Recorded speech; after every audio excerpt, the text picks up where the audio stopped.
Hello students, class 11th accountancy chapter 3 हमारा चल रहा है। क्वेश्चन नंबर 15 तक हम लोगों ने लास्ट वीडियो में सॉल्व किया है। आज हम स्टार्ट करेंगे क्वेश्चन नंबर 16 से।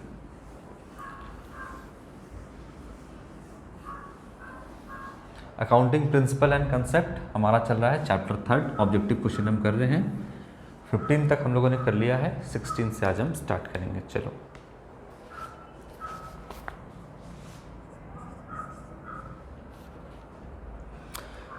Which of these is not a fundamental accounting assumption? इसमें से कौन सा फंडामेंटल अकाउंटिंग एजम्पशन नहीं है, कह रहा है।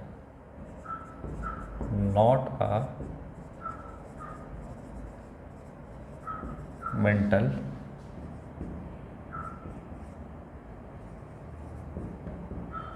Accounting assumption.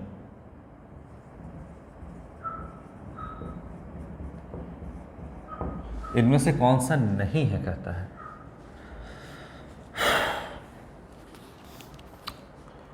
ये कहता है आपका गोइंग कंसर्न कंसेप्ट, या गोइंग कंसर्न सिर्फ लिखता है आपका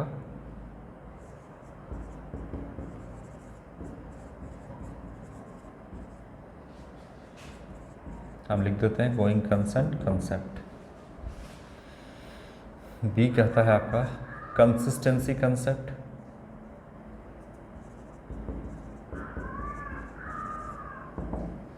या कंसिस्टेंसी सिर्फ लिखता है। फिर कहता है एक्रूअल कंसेप्ट, या सिर्फ एक्रूअल लिखा है।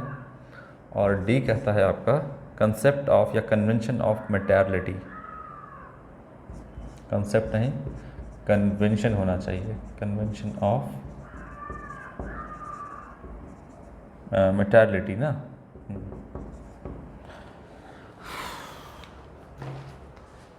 फंडामेंटल अकाउंटिंग एजम्पशन क्या है आपका?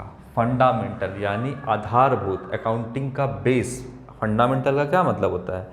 फंडामेंटल का मतलब होता है एकदम बेसिक पिलर, जिसके बिना काम नहीं चलेगा अकाउंटिंग में। वो कौन सा है आपका? तो वो है आपका फंडामेंटल अकाउंटिंग कंसेप्ट। कौन सा नहीं है? तो नहीं है आपका कन्वेंशन ऑफ मटेरियलिटी। ये आप जान लो। बाकी सारा कंसेप्ट आपका फंडामेंटल है, यानी इसके बिना अकाउंटिंग में काम चलने वाला नहीं है। यही बेस है आपका, फंडामेंटल है अकाउंटिंग एजम्पशन। कौन कौन सा है? गोइंग कंसर्न कंसेप्ट है। क्या कहता है ये कंसेप्ट? अच्छा, बोलते हैं थोड़ी देर में। गोइंग कंसर्न है, कंसिस्टेंसी है और एक्रूवल है। यही तीन जो है आपका फंडामेंटल। इसके अलावा भी आपका अकाउंटिंग कंसेप्ट है, लेकिन वो फंडामेंटल में आपका तीन ही आता है, जो कि एकदम बेसिक है, बेस है आपका एकदम। वो है going concern concept, consistency and accrual. यही तीनों कंसेप्ट आपका हर बार जो है जो एकदम फंडामेंटल है, बेसिक है। इसका मतलब ये नहीं है कि हम दूसरे अकाउंटिंग कंसेप्ट को जो है फॉलो नहीं करते हैं। कॉस्ट कंसेप्ट को भी करते हैं, रेवेन्यू रिकॉग्नाइजेशन कंसेप्ट को भी करते हैं। अदर जितना मैचिंग कंसेप्ट वगैरह है सबको हम करते हैं। यहाँ पर मैचिंग कंसेप्ट है, हो गया कॉस्ट कंसेप्ट हो गया, मनी मेजरमेंट कंसेप्ट, सारा है। लेकिन फंडामेंटल में आपका जो है वो going concern, consistency and accrual है। ये बेस है आपका, याद रखिएगा, याद रखना है। गोइंग कंसर्न कंसेप्ट कहता है कि आपने बिजनेस को स्टार्ट किया है, तो ये मानते हुए स्टार्ट करिए कि ये एक कंटिन्यूइंग बिजनेस है। ये बिजनेस चलता रहेगा, लगातार चलता जाएगा, और यही मानते हुए आपको अकाउंटिंग करना है ना, कि बिजनेस हमारा कंटिन्यूइंग बिजनेस है।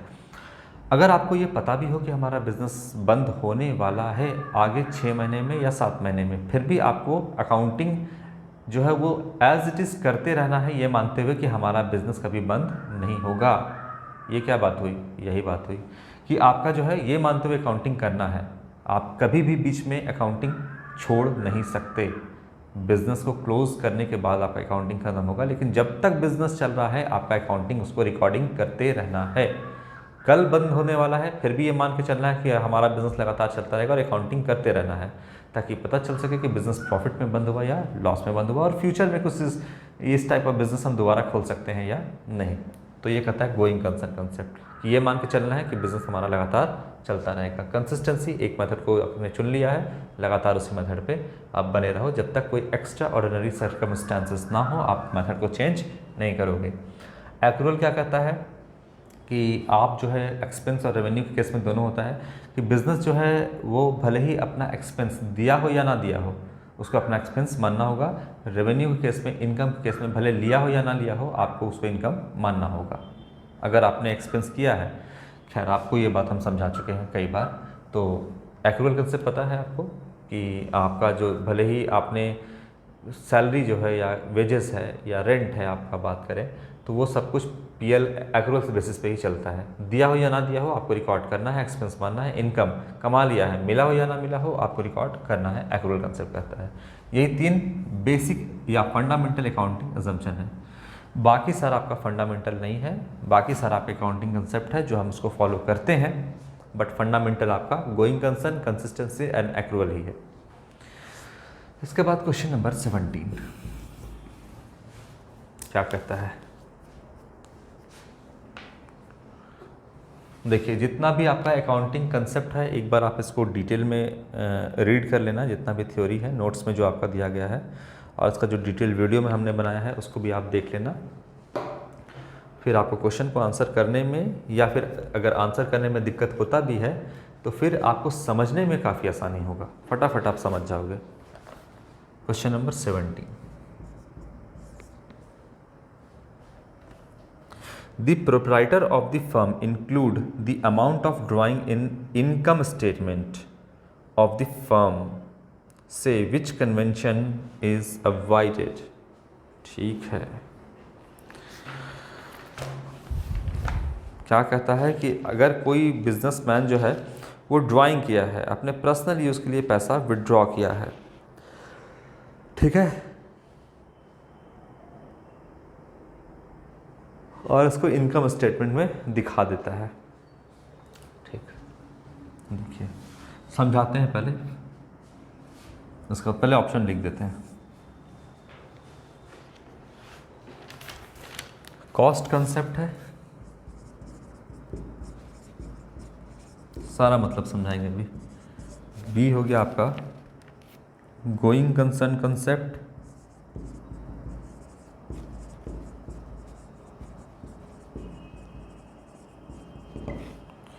सी है आपका एंटिटी, बिजनेस एंटिटी या सेपरेट एंटिटी कंसेप्ट, जो लिखा हुआ लिखेंगे एंटिटी कंसेप्ट, और डी कहता है आपका कंजर्वेटिज्म कंसेप्ट या कन्वेंशन ऑफ कंजर्वेटिज्म।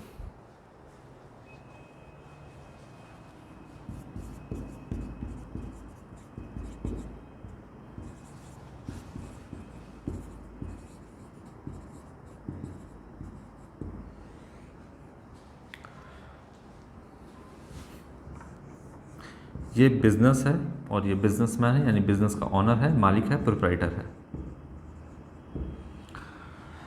अब ये दोनों अलग अलग है। ये कहता है बिजनेस एंटिटी कंसेप्ट, हम जो भी रिकॉर्डिंग करते हैं वो बिजनेस के पॉइंट ऑफ व्यू से करते हैं। ये भी कहता है बिजनेस एंटिटी कंसेप्ट, और ऑनर जो है वो बिजनेस के लिए, बिजनेस का क्रेडिटर होता है, ये भी कहता है बिजनेस एंटिटी कंसेप्ट।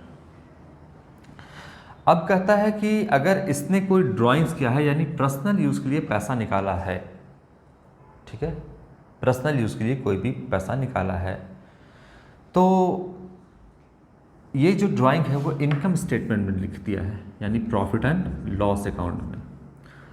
यहाँ पर आता है आपका नेट प्रॉफिट, याद रखिएगा, थोड़ा सा आगे की बात बता रहे हैं।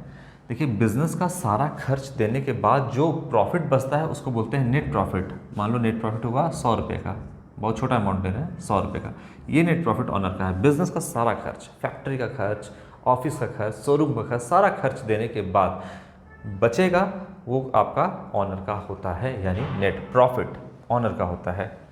अब यहाँ पर क्या कह रहा है आपका, यहाँ पर आपका कहता है मिनट, ठीक है, तो क्वेश्चन क्या कहता है एक बार हम लोग पढ़ लेते हैं।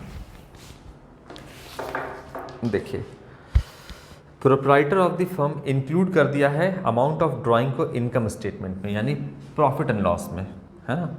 और प्रॉफिट एंड लॉस में क्या जाता है, charge against profit, charge against profit, यानी प्रॉफिट से, यानी ये यहाँ पर वो खर्च आता है जो बिजनेसमैन को प्रॉफिट हो या लॉस हो हर हालत पे देना ही देना है। जैसे आपका क्या होगा, सैलरी, स्टाफ का salary, rent, electricity bill, advertisement, depreciation, ये सब कुछ आपका जो है यहाँ पर देना ही देना है। ठीक है, स्टाफ का सैलरी क्या आप देने से मना कर दोगे? बिजनेसमैन अपने अंदर स्टाफ रखा है, एम्प्लॉय रखा है काम करने के लिए। एम्प्लॉय को मतलब नहीं होता है कि बिजनेस को प्रॉफिट हुआ लॉस हुआ, उसको मतलब होता है अपनी सैलरी से। तो प्रॉफिट हो या लॉस हो उसको सैलरी देना है, ये है चार्ज अगेंस्ट प्रॉफिट। एडवर्टीजमेंट का खर्चा हो गया आपका, है ना, आपका डेप्रिसिएशन हो गया, ये सारा खर्चा जब है आपका, कमीशन हो गया, A to Z चीज़ें जितना भी प्रॉफिट एंड लॉस का डेबिट में आता है वो कहलाता है चार्ज अगेंस्ट, यानी वो खर्चा आपको देना ही देना है किसी भी कीमत पे। और बोलता है कि पर्सनल जो निकाल लिया है उसको भी इनकम स्टेटमेंट में लिख दोगे, ऑनर का भी इनकम स्टेटमेंट में। ये क्या कोई ड्राइंग्स चार्ज अगेंस्ट प्रॉफिट है? नहीं, वो तो अपना पर्सनल एक्सपेंस के लिए, अपना पर्सनल यूज़ के लिए आपने निकाल दिया है, और उसको भी अगर आप इनकम स्टेटमेंट यानी प्रॉफिट एंड लॉस अकाउंट में दिखा दोगे तो ये गलत बात है। तो आपने किसका उल्लंघन किया? आपका उल्लंघन किया आपने एंटिटी कंसेप्ट का। कैसे समझा रहे हैं आपको? एंटिटी कंसेप्ट या बिजनेस एंटिटी कंसेप्ट क्या कहता है कि ऑनर और बिजनेस दोनों अलग अलग है। ठीक है, ऑनर और बिजनेस दोनों अलग अलग है, और यहाँ पे कौन सा खर्चा दे रहे हैं? जो बिजनेस अपने एम्प्लॉय को दे रहा है, या वो खर्चा जो देना ज़रूरी है, यानी प्रॉफिट हो या लॉस हो वो खर्चा बिजनेस को कंपलसरी देना है, देना ही देना है। अब बोलेगा कि हम भी यहाँ पर ड्राइंग लिख देंगे, अरे तुम्हारा अलग है हिसाब किताब है, तुम यहाँ पर स्टाफ नहीं हो जो अपना सैलरी या अपना ड्राइंग्स यहाँ पे लिख दोगे। ठीक है, ये तुम्हारा पर्सनल है, इससे तुम्हारा कैपिटल रिड्यूस होगा, तुम यहाँ पे नहीं लिख सकते। क्यों नहीं लिख सकते? यहाँ पर सारा वो खर्चा है जो बिजनेस का खर्चा है, जो तुमको देना ही है किसी कीमत पे। अब तुम अपना भी यहाँ पे ड्राइंग्स यहाँ पे लिख दोगे, तुम बिजनेस के मालिक हो या स्टाफ हो? तो बोलेगा हम तो मालिक हैं। तो मालिक तो अलग होता है बिजनेस से, तो तुम यहाँ पे कैसे दिखा दोगे? तो फिर मालिक होने के नाते अगर ये यहाँ पे दिखाएगा तो ये आपका एंटिटी कंसेप्ट जो ये कहता है कि बिजनेस और ऑनर यानी मालिक अलग अलग होता है, इसका वॉलेशन कर देगा। इसीलिए यहाँ पर क्या है आपका कि एंटिटी कंसेप्ट के हिसाब से अपना पर्सनल जो ड्राइंग्स किया है वो इनकम स्टेटमेंट में नहीं दिखा सकता है, बल्कि वो ड्राइंग्स का क्या करेगा, तो बैलेंस शीट में कैपिटल से माइनस कर देगा, या अलग से कैपिटल अकाउंट बनेगा तो कैपिटल के डेबिट करेगा। इतना बात नहीं बोलेंगे, कैपिटल से रिड्यूस होता है, ड्राइंग्स माइनस होता है, क्योंकि वो अपना पर्सनल यूज़ के लिए सामान निकाल रहा है। ठीक है, यहाँ पर वो आएगा जो स्टाफ को जो कंपलसरी है देना, चार्ज अगेंस्ट प्रॉफिट यहाँ पे आएगा। तो ऑनर जो है अपना वाला यहाँ पे नहीं कर सकता है, अपना वाला करेगा तो स्टाफ थोड़ी ना है, ऑनर है, तो इसका हिसाब किताब अलग से चलेगा। तो इसलिए ये एंटिटी कंसेप्ट का वॉल्यूशन किया, जिसको हम बिजनेस एंटिटी कंसेप्ट भी कहते हैं, जिसे हम सेपरेट एंटिटी कंसेप्ट भी कहते हैं, इसका वॉल्यूशन हुआ है यहाँ पर। कॉस्ट तो जान ही रहे हो, ये सब जानते हो आप लोग, बार बार नहीं। ठीक है, तो 17 नंबर हो गया आपका। एक ही बात को कितना बार रटते रहें, 17 नंबर। इसके बाद कॉस्ट का, चलो यार बोल देते हैं। कॉस्ट कंसेप्ट क्या कहता है, जितना में आपने कोई एसेट परचेस किया है उतना ही में आप रिकॉर्ड करोगे, मार्केट वैल्यू से मतलब नहीं है। गोइंग कंसर्न, बिजनेस लगातार चलता रहेगा और ये मानते हुए आप बिजनेस करोगे, अकाउंटिंग करोगे। कन्वेंशन ऑफ कंजर्वेटिज्म करता है, फ्यूचर का कोई प्रॉफिट होने वाला है इग्नोर करो, लॉस होने वाला है उसकी तैयारी अभी से करो। एंटिटी कंसेप्ट क्या कहता है, बिजनेसमैन ऑनर अलग अलग है, आप जो भी रिकॉर्डिंग करोगे बिजनेस के पॉइंट ऑफ व्यू से करेंगे, और बिजनेस जो आपका ऑनर है वो बिजनेस के लिए क्या होता है, क्रेडिटर होता है। ये कहता है entity concept. Correct option option number सी।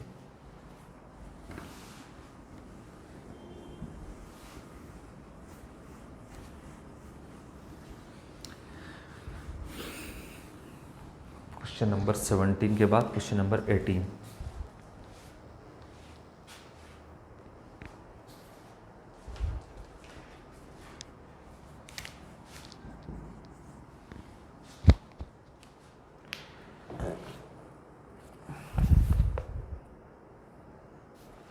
बोलता है principle of conservatism take into account, मतलब कहता है कि आपका जो है प्रिंसिपल ऑफ कंजर्वेटिज्म कब लागू होता है, कब जो है इसको अप्लाई किया जाता है। ठीक है, कंजर्वेटिज्म,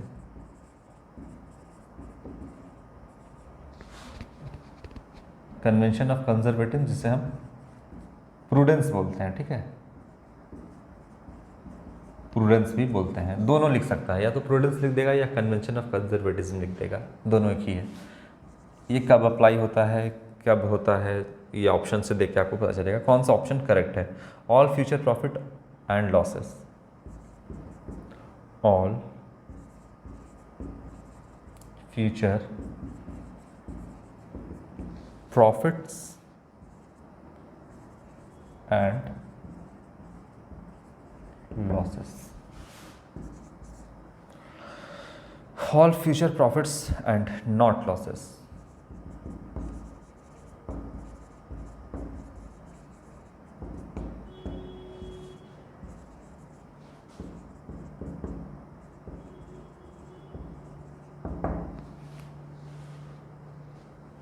सी कहता है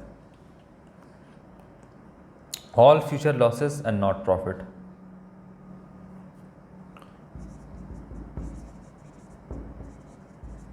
all future losses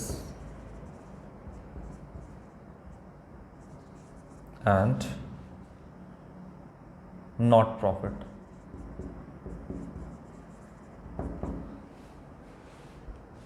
option D कहता है नाइदर प्रॉफिट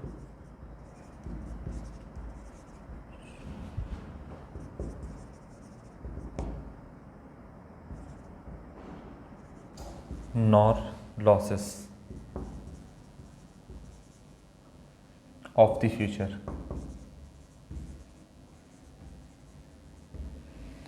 चलिए, कन्वेंशन ऑफ कंजर्वेटिज्म या प्रूडेंस क्या कहता है आपका? Option A, B, C, D, इसमें से आपका क्या सही होगा? देखिए, प्रूडेंस या कंजर्वेटिज्म क्या कहता है कि प्ले सेफ, आप बिल्कुल सेफ तरीके से बिजनेस में आगे बढ़ो। अगर फ्यूचर में कोई प्रॉफिट होने वाला है,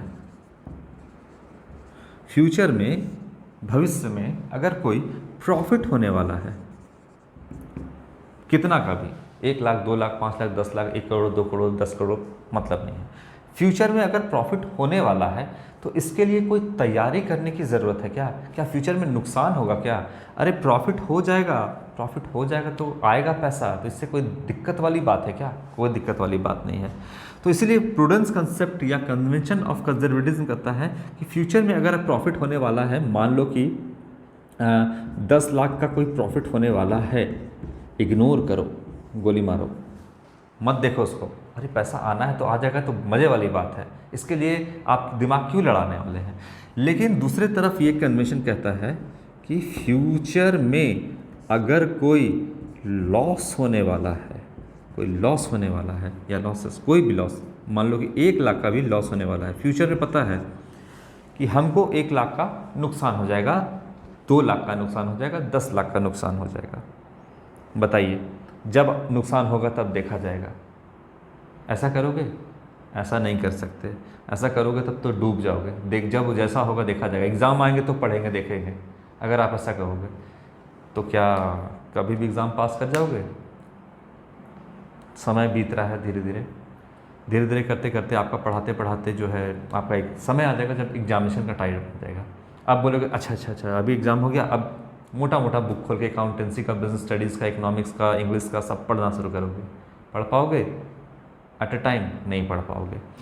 तो कहने का मतलब है फ्यूचर में अगर प्रॉफिट होने वाला है, एग्ज़ाम जब भी, उससे क्या मतलब है? अभी पूरी तैयारी कर लेते हैं, फ्यूचर में कभी भी लेगा, कोई दिक्कत नहीं है, प्ले सेफ। लेकिन आप कहोगे फ्यूचर में लॉस होने वाला है, इग्नोर करो।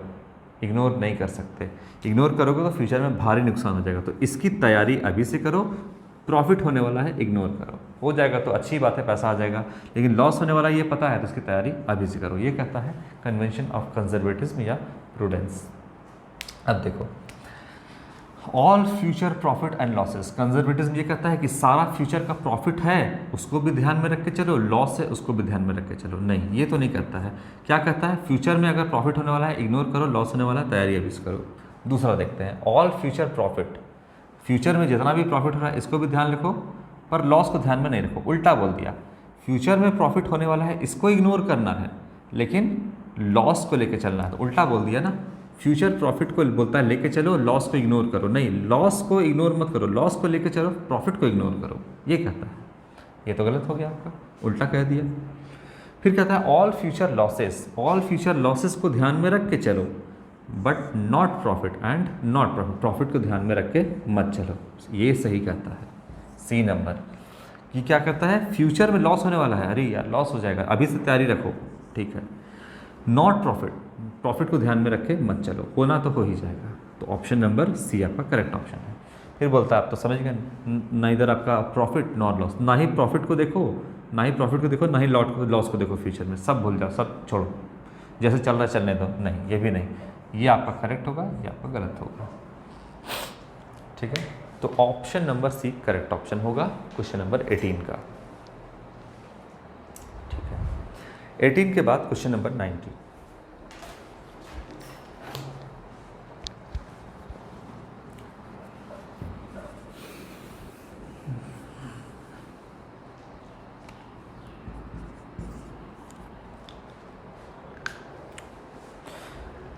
Cost concept means, cost concept का क्या मतलब होता है, या हिस्टोरिकल कॉस्ट कंसेप्ट भी कहते हैं। कॉस्ट कंसेप्ट मीन क्या होता है? A, sale of goods at cost price, sale of goods at cost price. B, sale of goods at MP market price, sale of goods at market price. C, option number C क्या कहता है? Recording of business transaction in the books of account at cost price, recording of transaction in the books of accounts at cost price, at, और D कहता है आपका none of these। चलिए, आपको तो आंसर दिख रहा होगा, कौन सा आंसर है आपका बताइए तो? 19 का सी नंबर है करेक्ट ऑप्शन। कॉस्ट कंसेप्ट या हिस्टोरिकल कॉस्ट कंसेप्ट क्या कहता है कि आप जिस वैल्यू पर एसेट कोई परचेस किए हैं, मान लो एक मशीन परचेस किए हो आप, बिजनेस में मशीन परचेस किया गया है या मशीनरी परचेस किया गया है, आपका कॉस्ट, आपने खरीदा तो आपका कॉस्ट पड़ा 1 लाख रुपया, लेकिन अब मार्केट में इसका वैल्यू है 1,20,000 रुपये, या हो सकता है कि अब मार्केट में इसका वैल्यू 90,000 है। आप कितने पे इसको रिकॉर्डिंग करोगे? एट कॉस्ट पे, यानी जितने में आपने परचेज किया उस पर, ना ही 1,20,000 पे करोगे, या अगर इसका दाम 90,000 तो 90,000 पे भी नहीं करोगे, आपको जितना पड़ा उतना में आप रिकॉर्ड करोगे। यही कहता है कॉस्ट कंसेप्ट या हिस्टोरिकल कॉस्ट कंसेप्ट। अब ऑप्शन देखो, रिकॉर्डिंग ऑफ ट्रांजैक्शन, ट्रांजैक्शन है, मशीन परचेस किया था, एक ट्रांजैक्शन है। In the books of account, in the books of account यानी जर्नल में आपने इसको रिकॉर्ड किया, books of account, journal, ledger, इस सब में आपने इसको रिकॉर्ड किया।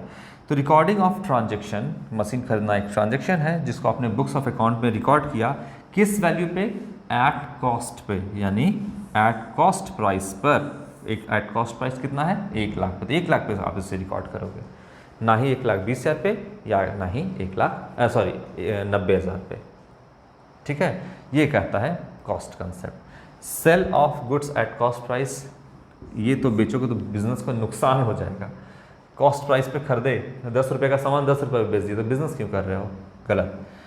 Cell of goods at market price, market price पे बेचते तो कॉस्ट कंसेप्ट का ये मतलब थोड़ी है ना।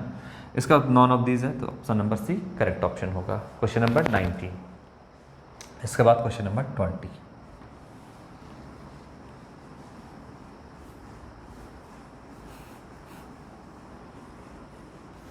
गुड्स बेचा है मार्केट प्राइस पे, तो गुड्स बेचा है मार्केट प्राइस पे तो ठीक है, आप मार्केट प्राइस पे ही बेचोगे जितना में है प्रॉफिट लगा करके, उससे क्या लेना देना है आपको, है ना।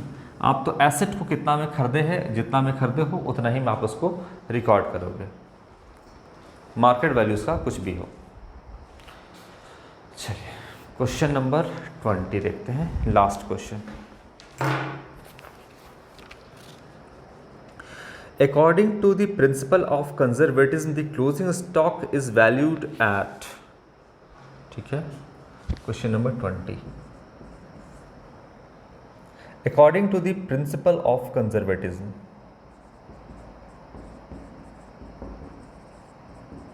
टू द प्रिंसिपल, है ना, of conservatism, the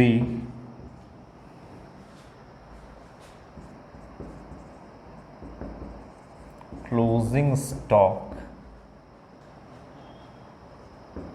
is valued at, चलिए समझाएंगे इसको, A at cost price, B at market price, C cost price, and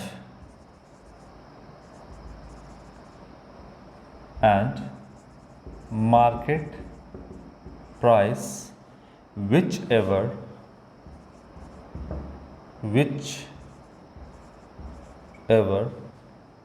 is less, समझाएंगे इसको। और डी कहता है नानौतीस।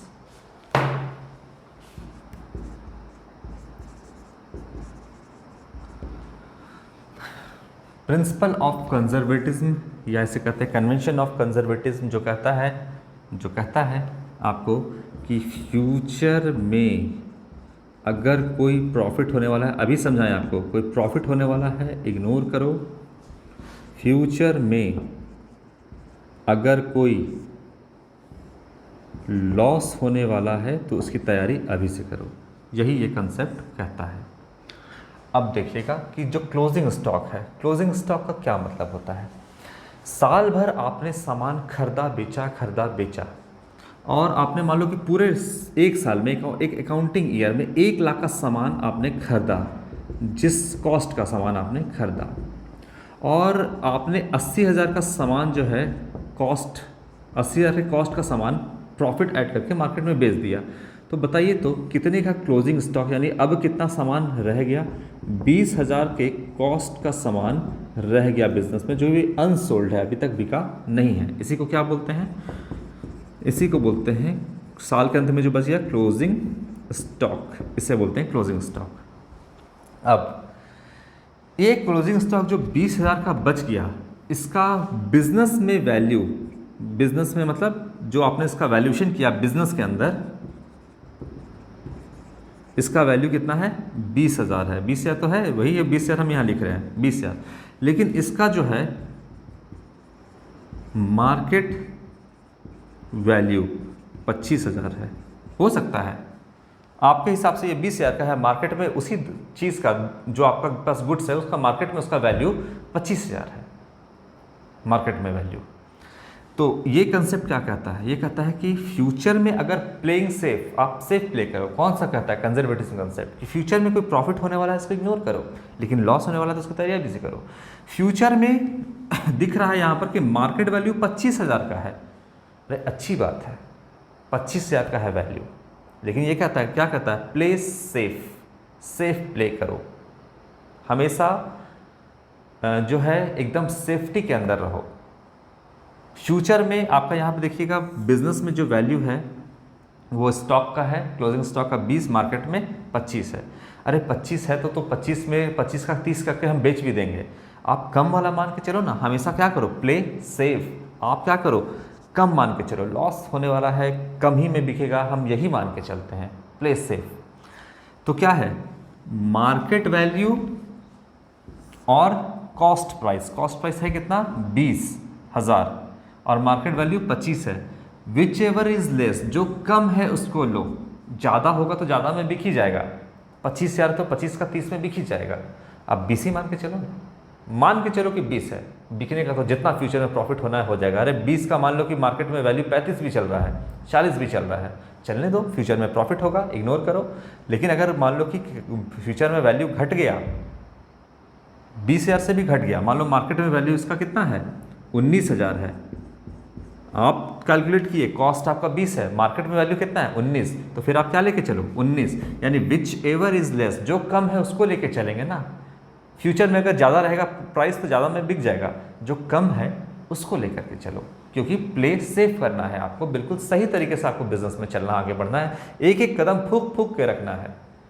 तो इसीलिए कंजर्वेटिज्म कंसेप्ट कहता है कि कॉस्ट प्राइस यानी आपके पास जो वैल्यू है 20,000 और मार्केट प्राइस मानते हैं कि 25,000 है, तो विच एवर इज लेस, कम वाला मानो, फ्यूचर में प्रॉफिट होना रहेगा तो हो जाएगा। मान लो मार्केट में वैल्यू 25,000 तो 25,000 में भी बिकेगा, 30,000 में भी बिकेगा, लेकिन कम वाला लेकर के चलो, जिससे कि हम एकदम सेफली रहें। तो 19,000 लेके चलो मार्केट वैल्यू को। अगर ये मान लो कि मार्केट में क्लोजिंग स्टॉक का वैल्यू 25 है तो 20,000 लेके चलो, ये होता है। तो ये हम जो लाइन आप लिखे हैं या आप देखेंगे जब इसको बनाएंगे तब कि क्लोजिंग स्टॉक दिया रहेगा कॉस्ट प्राइस और मार्केट प्राइस कि कौन सा लोगे आप, तो विच एवर इज लेस, दोनों में से आप कंपेयर कर लो कौन कम है, तो आपका जो है कॉस्ट प्राइस कम है तो ये ले लो आप, ठीक है। अगर मार्केट में वैल्यू मान लो मार्केट वैल्यू लिखा है 19,000 तो कौन सा कम है, तो 19,000 तो 19,000 ले जाओ, विच एवर इज लेस। तो ऐसा हम करते क्यों हैं, कंजर्वेटिज्म कंसेप्ट के हिसाब से करते हैं ये, ठीक है ना। इस कंसेप्ट को फॉलो कर रहे हैं, कन्वेंशन को फॉलो कर रहे हैं, इसलिए हम ऐसा करते हैं। तो क्लियर हुआ क्वेश्चन नंबर 20। इसका करेक्ट ऑप्शन जो होगा वो होगा option number C, cost price और market price whichever is less, उसी वैल्यू पर हम क्लोजिंग स्टॉक को कंसीडर करेंगे, ठीक है। तो आज के लिए इतना ही बच्चों, क्वेश्चन नंबर 21 से हम नेक्स्ट वीडियो में स्टार्ट करेंगे। Thank you.